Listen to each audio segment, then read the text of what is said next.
Hello students, last video में हमने complete किया था 3.2 एक्सरसाइज। आज स्टार्ट करेंगे 3.3 एक्सरसाइज। 3.1 एंड 3.2 में हमने पढ़ा था ग्राफिकल मेथड से आपको क्या करना है, यानी आलेखीय विधि पढ़ी थी। हमने क्या पढ़ा था 3.1 और 3.2 में? आलेखीय विधि।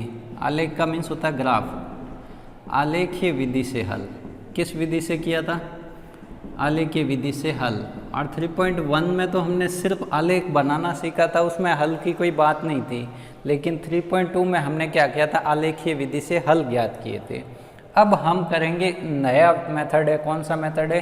अब ये फर्स्ट तो अपने कंप्लीट हो गया है। सेकंड मेथड कौन सा है? प्रतिस्थापन विधि। अब हम x और y के मान ज्ञात करेंगे, वो भी कौन सी विधि से? प्रतिस्थापन विधि से।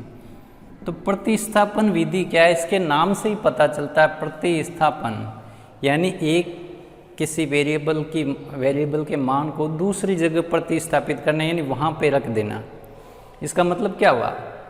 एक का मान निकालना है और किसी दूसरी समीकरण के वेरिएबल की जगह उस मान को रख देना है।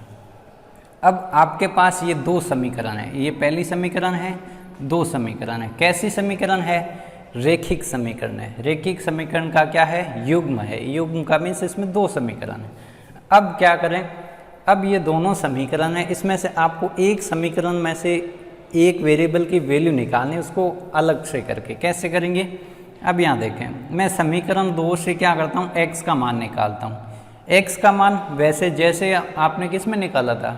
आलेखीय विधि में हम एक का मान निकालते थे, सामने वेरिएबल रखते थे दूसरे को। तो x को मैं इधर ही रखूँगा, इसमें से 4, y सामने गया तो प्लस y होगा कि नहीं होगा? ये हो गया। अब हमें क्या पता चला कि हमें पता चला कि x का मान 4 + y के बराबर है। अब ये मान हम प्रतिस्थापित करेंगे। किस में करेंगे? ये समीकरण 2 से निकाला, इसका ध्यान रखना। समीकरण 2 से निकाला तो 2 में नहीं रखें। जिस समीकरण से हमने मान निकाला है, हम मान x का भी निकाल सकते हैं, y का भी निकाल सकते हैं, अपनी सुविधा के अनुसार निकालेंगे। ऐसा नहीं कि x का ही निकालें, ये कोई ज़रूरी नहीं है। अपनी सुविधा के अनुसार निकालें। तो मैं x का मान निकालता हूँ और ये कहाँ पे रख दूँगा? ये प्रतिस्थापित हो जाएगा। क्या हो जाएगा? प्रतिस्थापित। किस में हो जाएगा प्रतिस्थापित? ये मान प्रतिस्थापित हो जाएगा। ये समीकरण 2 से निकाला हमने। किस समीकरण से निकाला हमने? समीकरण 2 से ये मान निकाला है, तो ये समीकरण 1 में जाएगा। अब देखो समीकरण, तो x का मान समीकरण 1 में रखने पर, अब समीकरण 1 में रख दें। हमने मान निकाला समीकरण 2 से। क्या हम समीकरण 1 से मान निकाल के 2 में रख सकते हैं? बिल्कुल रख सकते हैं, वो भी आप कर सकते हैं। समीकरण 1 से मान निकाल के समीकरण 2 में रख सकते हैं। ठीक है, तो यहाँ पे x की जगह रखना है, तो ये x है, उसकी जगह ये मान रखा जाएगा। क्योंकि x का मान 4 + y आया, तो x है उसकी जगह रखना है 4, यानी इस x की जगह हम क्या रखेंगे? 4 + y। अब ये तो एज इट इज आएंगे, ये ज्यों के त्यों आ जाएंगे। ये लो, x की जगह ये मान रखा, y 4 + y x की जगह रखा। समीकरण 2 से निकाला था किसका मान? x का मान, और वो x का मान समीकरण 1 में x की जगह रखा। x बराबर इसके है, तो x की जगह ये रखेंगे। अब देखें, इस समीकरण में एक ही वेरिएबल नज़र आ रहा है। एक ही वेरिएबल का मीन्स एक ही चर आ रहा है। वेरिएबल का मीन्स होता है चर। ठीक है, जहाँ कहीं पे भी मैं वेरिएबल बोलूँ उसका मीन्स क्या होता है? वेरिएबल का मीन्स होता है चर। चर क्या होता है? जिसका मान बदलता है। ठीक है, जिसका मान वेरी करता है। x, y, z ये क्या होते हैं? चर होते हैं। तो 1 y और 1 y कितने हो जाएंगे? 2 y। 4 तो है ही है, y और y कितने हो जाएंगे? 2 y। भाई एक y ये है, दूसरा y ये है, दोनों प्लस के तो दोनों जुड़ जाएंगे, दोनों माइनस के होते तो भी जुड़ जाते। साइन किसका आता? माइनस का।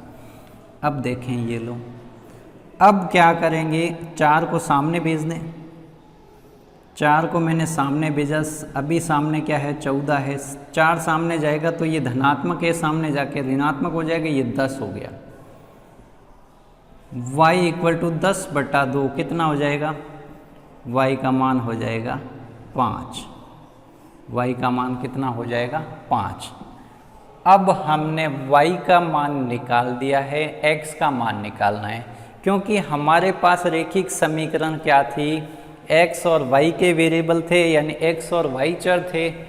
एक चर का मान ज्ञात कर दिया, यानी ये हल है ना भाई। आलेखीय विधि में भी हमें x और y ही मिलते थे। जहाँ पे ग्राफ कट करता था, जहाँ पे लाइनें क्रॉस होती थी, उस पॉइंट के x और y कोऑर्डिनेट ही तो हम लेते थे, वही तो हल होता था। तो इसमें भी y का निर्देशांक कितना आ गया, 5 आ गया। अब देखें, अब y 5 है तो समीकरण 1 या 2 से आपकी जो इच्छा उससे आप निकाल सकते हो। तो अब क्या करूँगा, y का मान समीकरण 2 में रख दें। किस में, 2 में या 1 में रख दो। समीकरण 1 में रखने पर, समीकरण 1 में रखने पर तो y का मान रखें। कहाँ पे रखना है, समीकरण 1 में। अब आप कहोगे सर समीकरण 2 से क्या प्रॉब्लम है, हम 2 में रख दें तो भी कोई प्रॉब्लम नहीं है, ठीक है, उससे भी आंसर वही आएगा। चलो देखते हैं, यहाँ पे समीकरण 1 में क्या रखें, y बराबर 5 रखना। तो अब y की जगह ये नहीं रखना, अब x की जगह तो x ही है, y की जगह कितना रखना, 5। ये y का मान 5 आया हुआ है, 14। अब सॉल्व करें, 14 माइनस 5 कितना हो गया, ये हो गया 9। कितना आ गया, 9।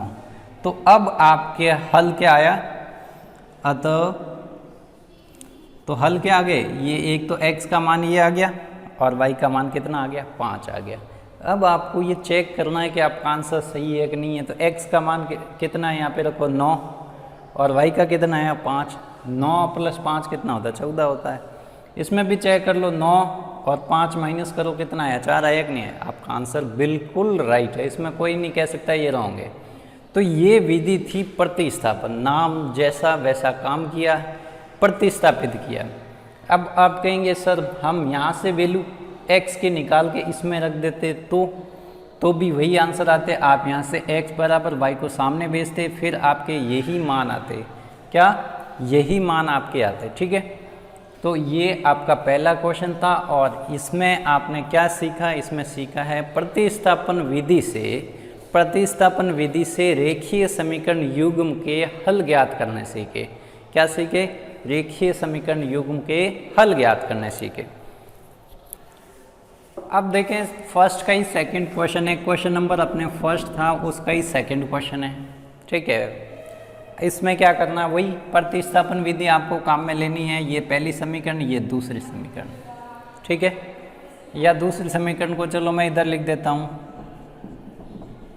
ये लो, ये आपकी कौन सी समीकरण है, दूसरी समीकरण है, ठीक है। अब क्या करें, पहली समीकरण से मान निकालें या दूसरी से निकालें। तो अब आपको क्वेश्चन देखते ही पता चल जाएगा, एक से मान निकालना है तो एक से निकालें या 2 से निकालें। लास्ट क्वेश्चन में मैंने 2 से निकाला था, जिसके मान कम हो उसी से निकालें, जिससे आपको क्या होगा, कैलकुलेशन में कोई ज़्यादा दिक्कत नहीं आएगी। अब देखें तो मैं इसी से निकालूंगा, s को इधर रख दूंगा, 3 सामने ही तो है, और t ट्रांसफ़र हुआ तो प्लस t में हो जाएगा। ये मान किसका है, s का है, तो s का मान आया 3 + t।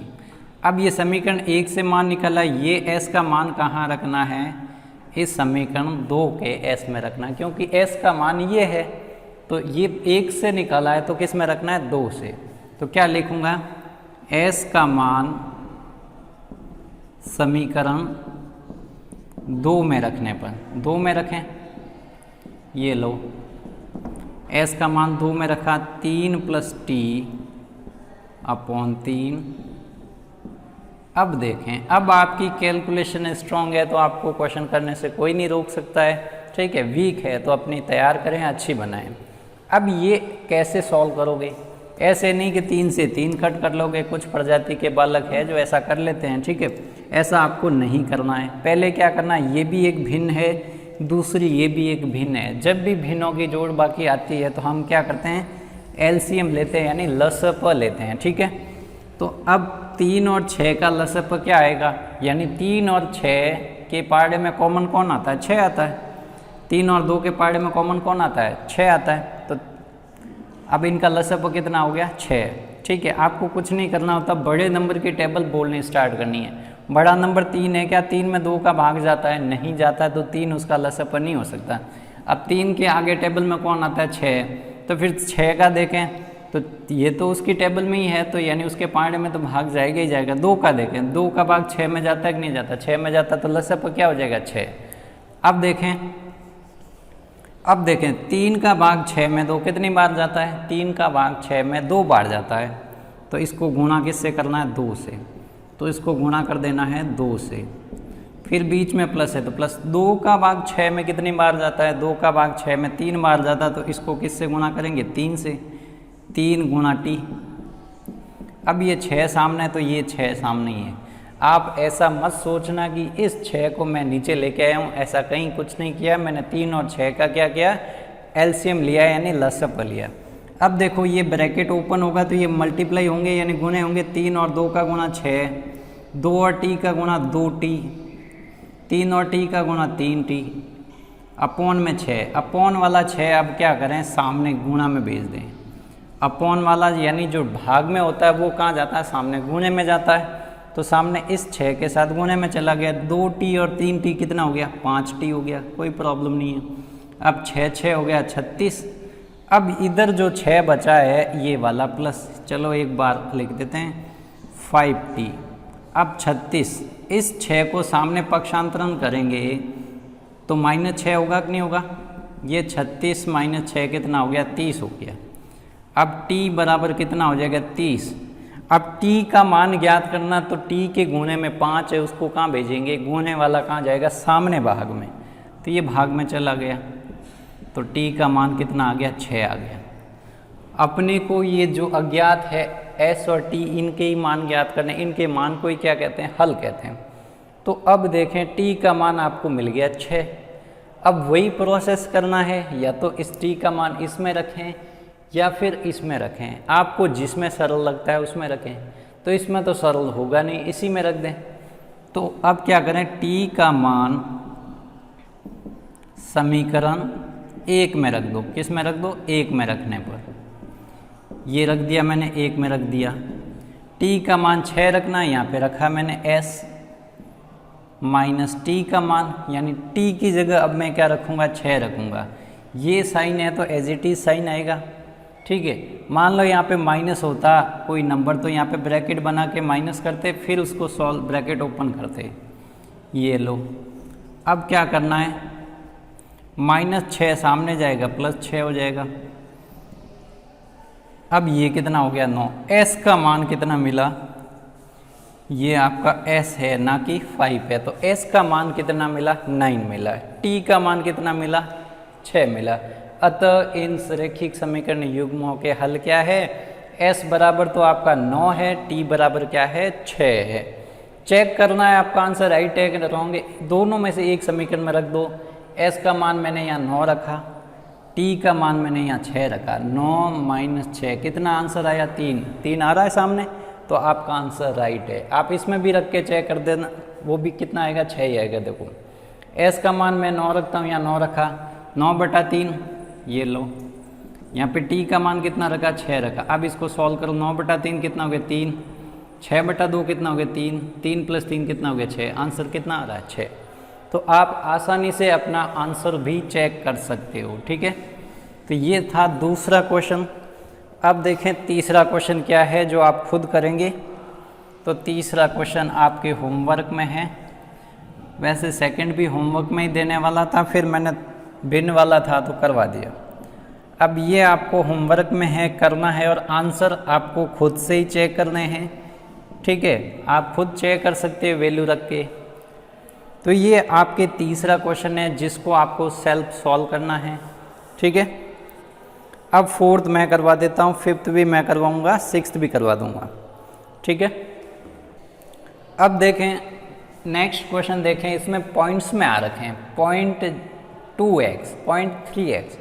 ऐसे क्वेश्चन आए तो आपको डरना नहीं है बिल्कुल भी, क्योंकि आप पॉइंट और रूट देख के इसमें डर जाओगे। तो आपको कुछ नहीं करना, इसमें दोनों साइड आप इसको ऐसे नंबर से गुणा कर दो जिससे ये पॉइंट हट जाए।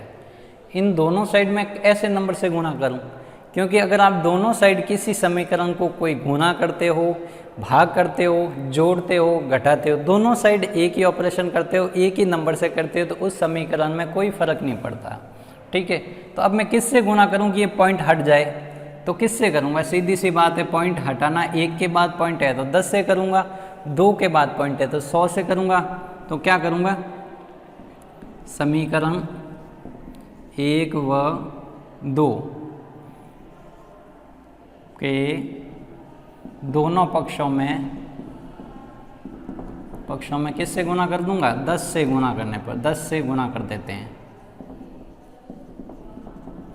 अब 10 से गुणा करें तो यहाँ 10 से गुणा किया पूरे ऐसे, तो 10 इंटू 0.2 क्या होता है, 10 इंटू 0.2, ये देखो 0 से 2 का गुणा 0, 2 एकम 2, ठीक है।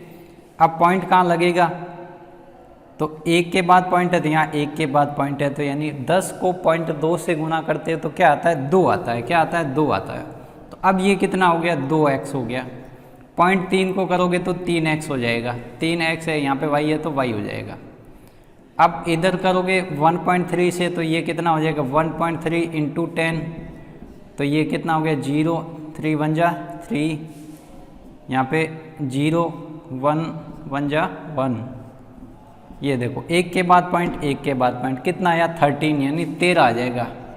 ये पॉइंट ऐसे यहाँ पे 10 से गुणा करते तो 1 डिजिट आगे खिसक जाता है, इसमें भी आगे खिसक गया, इसमें भी आगे खिसके, तो ये कितना हो जाएगा, 13 हो जाएगा। तो ये हो गया 13।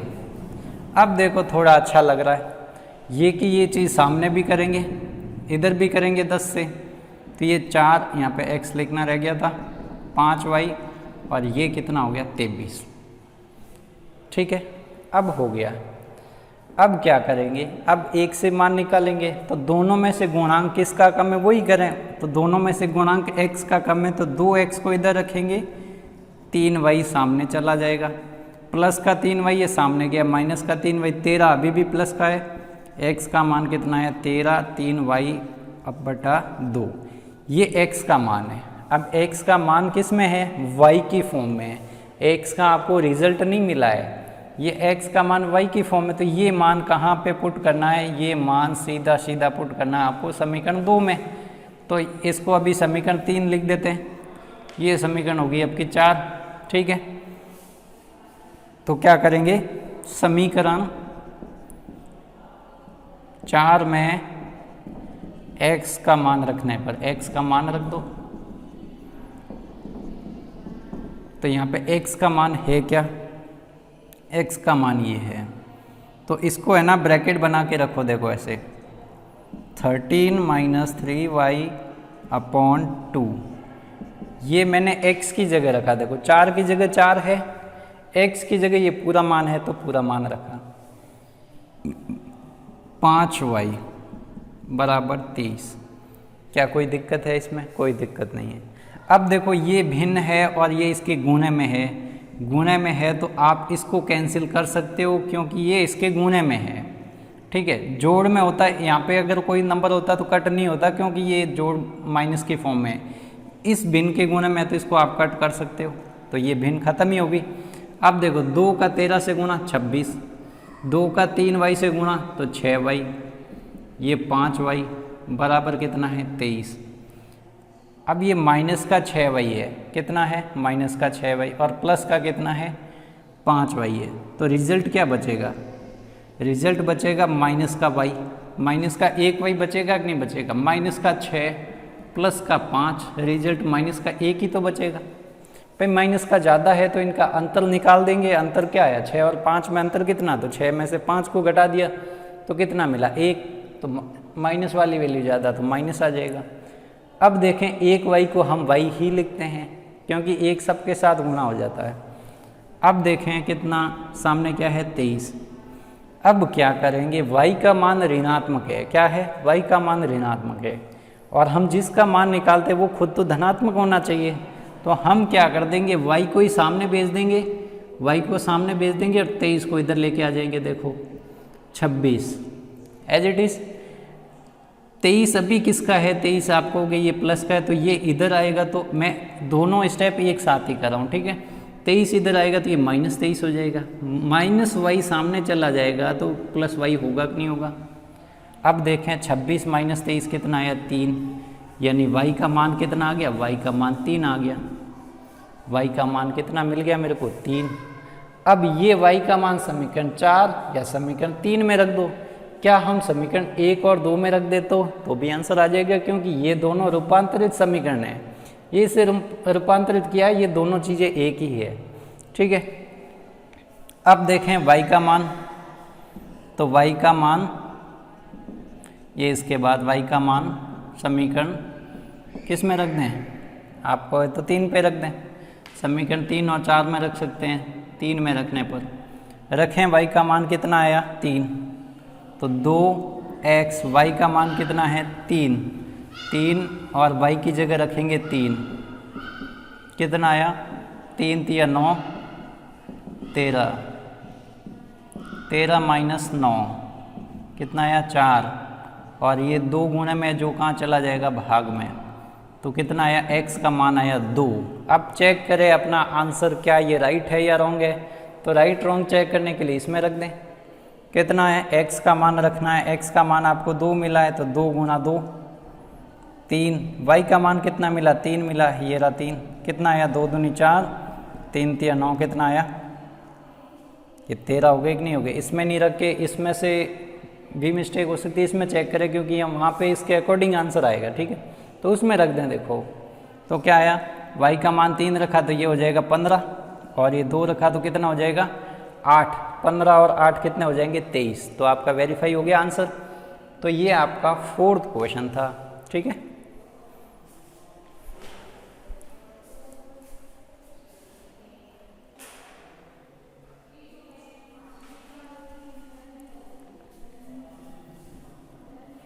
अब देखिए क्वेश्चन नंबर 5 जिसमें रूट आ रखा है। तो इसमें क्या करना है, रूट तो आपके नंबर के ऊपर है, x के ऊपर तो रूट है नहीं, तो हम क्या करेंगे x का मान ज्ञात करेंगे। अभी √2x, ये √3y सामने जाएगा तो माइनस का √3y हो जाएगा। y के ऊपर रूट नहीं है, रूट ओनली किसके ऊपर है 3 के ऊपर।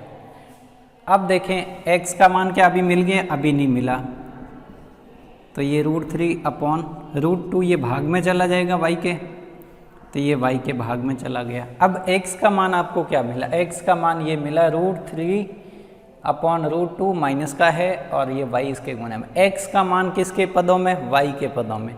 अब ये x का मान कहाँ रखेंगे, तो दूसरी वाली समीकरण में x की जगह रखेंगे।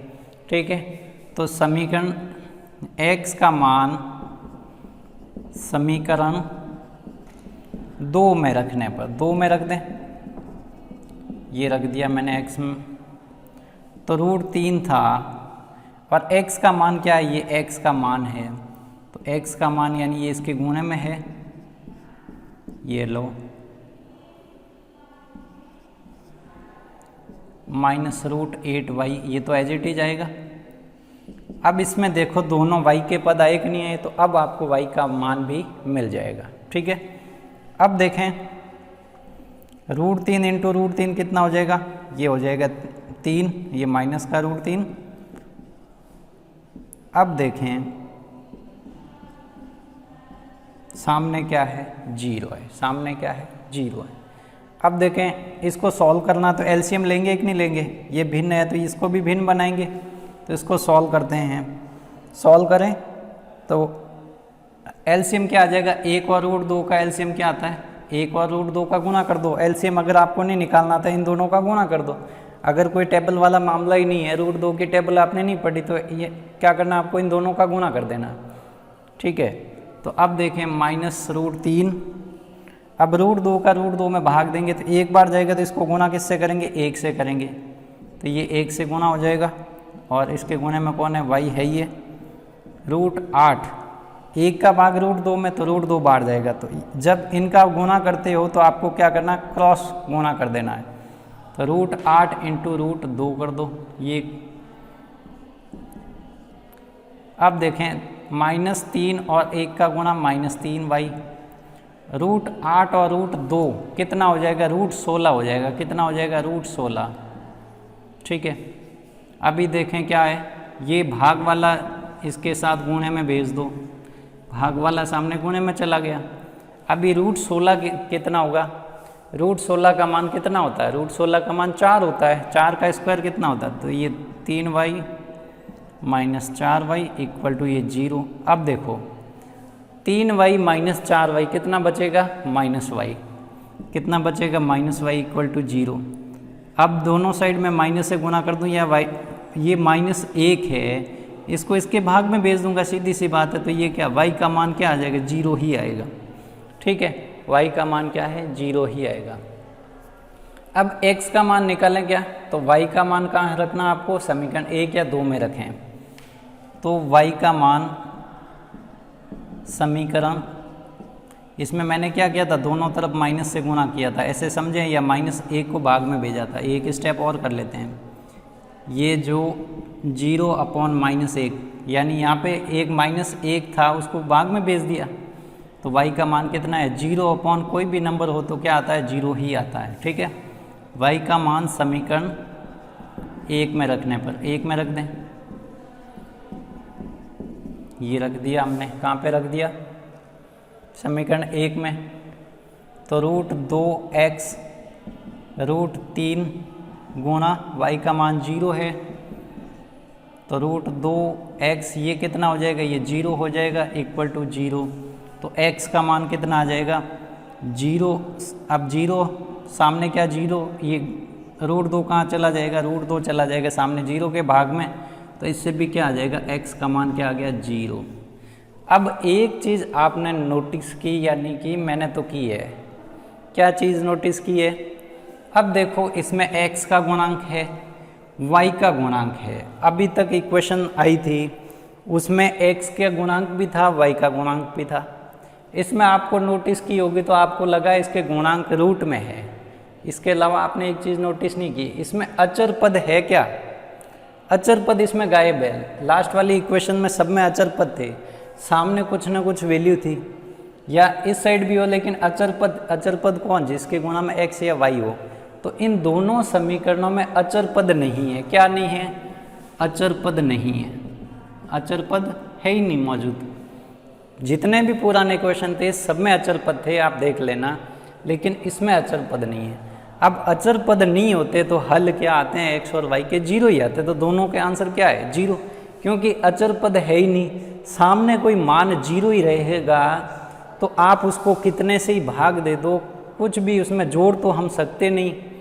ठीक है, तो जोड़ना तो है नहीं, तो हम क्या कर सकते हैं उसमें, यानी अचर पद जब भी होगा, अचर पद प्रेजेंट नहीं होगा तो क्या होगा, x और y के मान पहले ही पता है 0 आएंगे। ठीक है, ये क्वेश्चन सॉल्व करने से पहले ही पता चल जाएगा, क्योंकि सामने कोई है ही नहीं, तो ये जो भी वैल्यू सामने 0 है तो उसके साथ गुना होगी तो भी क्या हो जाएगा, 0, तो उसका ओवरऑल रिजल्ट 0 0 ही आने वाला है। ठीक है।